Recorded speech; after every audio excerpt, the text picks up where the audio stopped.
भी मैंने आप लोगों से के माध्यम से लोगों को बताने का काम किया था कि बीजेपी के लोग नीतीश जी के चेहरे पर चुनाव लड़े, नहीं तो जीरो पर आउट हो ही जाते।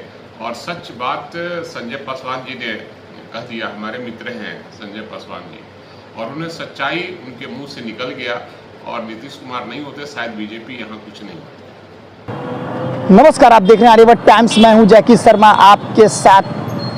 आरजेडी के प्रवक्ता भाई वीरेंद्र ने स्पष्ट रूप से कहा है कि जिस तरह से संजय पासवान के बयान पर स्पष्ट रूप से कटाक्ष किया है और कहा है कि जिस तरह से बिहार के जो मुख्यमंत्री नीतीश कुमार नहीं रहते हैं तो मैं सांसद कहा जा रहा है कि जीतता नहीं, वहीं जीरो पर आउट हो जाती। चीज है कि बीजेपी गड़बड़ पार्टी है और गड़बड़ करने वाला सब पर नजर रखता है कि गड़बड़ तो किया नहीं है, हमको कुछ मिला नहीं, इसलिए हर विभाग में अगर जांच हो रही है अच्छी बात है।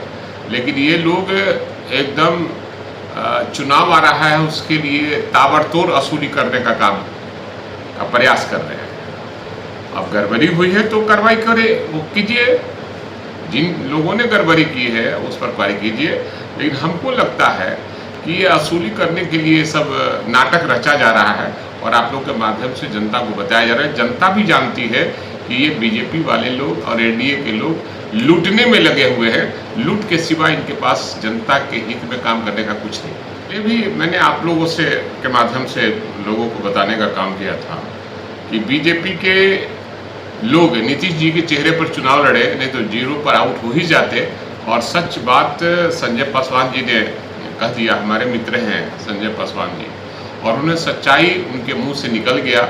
और नीतीश कुमार नहीं होते शायद बीजेपी यहाँ कुछ नहीं होती। बीजेपी स्पष्ट रूप से वीरेंद्र भाई ने साफ तौर से अच्छा किया, हमारे मित्र हैं और हमको वो जानते हैं। जिस तरह से देखा जाए तो नीट एग्जामिनेशन में भी भाई वीरेंद्र ने स्पष्ट रूप से बीजेपी को जिस तरह से कहा है कि झूठा पार्टी है बीजेपी और उसमें भ्रष्टाचारी लोग हैं और बचा रहे हैं, आरक्षण दे रहे हैं, स्पष्ट रूप से कहा है।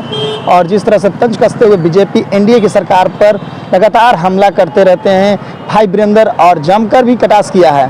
तो ऐसे ही खबर के लिए बने रहे आर्यभट्ट टाइम्स के साथ। जैकी शर्मा की रिपोर्ट।